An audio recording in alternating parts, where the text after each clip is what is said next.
कंपनीने एक energy drink बनवलंय, त्याचं नाव आहे स्टिंग, आणि त्याची जाहिरात जी झालेली आहे त्या जाहिरातीत एनर्जी ड्रिंक पिल्यानंतर तो जो हिरो आहे तो 15 मजले पळत पळत चढत जातो. आता ह्या जाहिराती बघितल्यानंतर शाळेतले मुलं, कॉलेजमधले मुलं हे त्या प्रकारचे एनर्जी ड्रिंक घ्यायला लागले.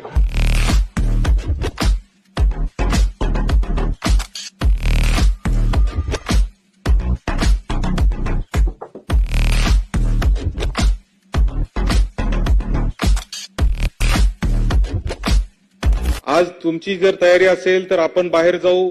आपण दोघं जरी गेलो आणि 4-5 शाळां कॉलेजेस पाशी गेलो तरी मी तुम्हाला दाखवू शकतो. 50 रुपयात एक गोळी मिळते आणि ती गोळी घेतल्यानंतर मुलांचा नशा 2-2 दिवस उतरत नाही. अशा पद्धतीच्या गोळ्या देखील बाजारात उपलब्ध आहेत.